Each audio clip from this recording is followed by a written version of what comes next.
అందరికీ praise the lord.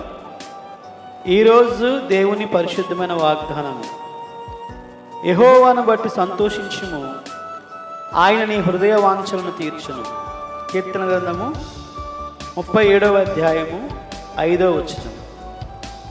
ఈ వాక్యాన్ని క్రమం తప్పకుండా వింటున్నటువంటి ప్రియ సహోదరుడా సహోదరి, మరొకసారి ప్రభు పేట మీ అందరికీ కూడా వందనాలు చెల్లిస్తూ ఉన్నాను.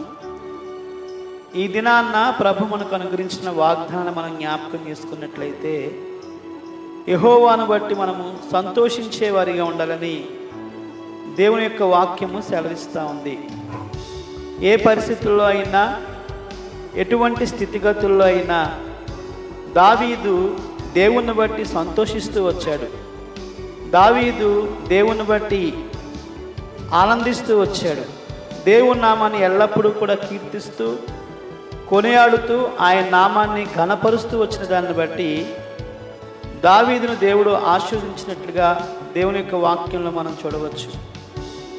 ఈ లోకంలో జీవిస్తున్నటువంటి మనము కూడా అనేక విషయాలు బట్టి సంతోషించాలని ఆశపడేవారిగా ఉంటాము.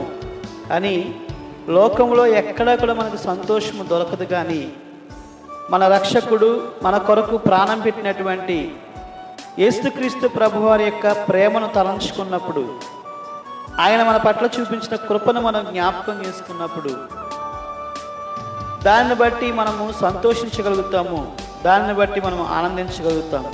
అలా ఎప్పుడైతే నీవు జీవిస్తావో నీకున్నటువంటి అవసరతలు అక్కర్తలు ప్రభు తీరుస్తారని వాక్యము సెలవిస్తూ ఉంది.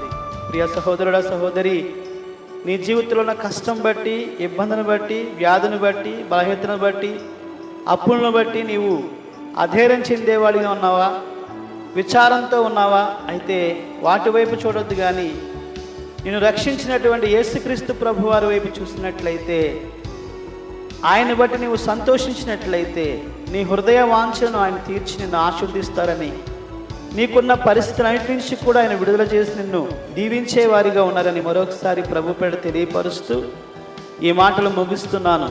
రండి ప్రార్థన చేసుకుందాము. మా పరిశుద్ధుడైన పరమ తండ్రి, మరొకసారి మీకు వందనాలు స్తోత్రాలు చెల్లించుకుంటా ఉన్నాము. మరొక సమయంలో మీ పాసందులో చేరి విధంగా ప్రార్థించే సమయాన్ని మీరు మాకు అనుగ్రహించినందుకై మీ నామాన్ని స్తుతిస్తున్నాం, మహింపరుస్తున్నాను తండ్రి. మీ యొక్క వాక్య లేఖన భాగాల ద్వారా మాతో మీరు మాట్లాడేందుకే వందనాలు స్తోత్రాలు.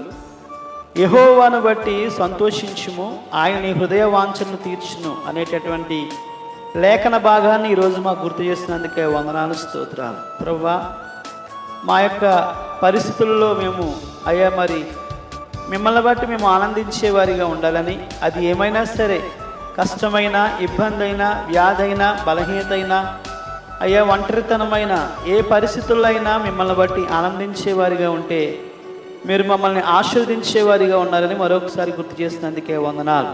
ఈ వాక్యాన్ని ఎవరైతే వింటున్నారో వారి జీవితంలో ప్రభువా, వారి పట్ల మీ ఉన్నతమైన ఉద్దేశము, ప్రణాళిక నెరవేర్చి వారు ఉన్నటువంటి పరిస్థితులను బట్టి వారికి విడుదల దయచేసి మీ నామానికి మహిమ తెచ్చుకుమని తండ్రి. ఈ వాక్యాన్ని వింటున్న ప్రతి కుటుంబాన్ని పేరు పేరున దీవించమని తండ్రి. ప్రతి ఒక్కరిని కూడా ఆశీర్వదించి మీ నామానికే మహిమ తెచ్చుకునమని, సమస్తమైనటువంటి ఆధిపత్యం మీకు ఆరోపించుకుంటూ మీ కృపగల హస్తాలకు మమ్మల్ని అందరినీ అప్పగించుకుంటూ యేసుక్రీస్తు వారి అతి పరిశుద్ధమైన, శ్రేష్టమైన, శక్తివంతమైన నామములు స్తుతించి ప్రార్థించి బ్రతిమాలి వేడుకొనుచున్నాము పరమ తండ్రి, ఆమేన్. మన పరమ తండ్రి అయిన దేవుని ప్రేమ, కుమారుడైన యేసుక్రీస్తు కృప, పరిశుద్ధాత్మని యొక్క అన్యోన్య సహవాసము కూడి ఉన్న మనకును సకల పరిశుద్ధులకును సదాకాలము తోడై నడిపించును గాక. ఆమేన్.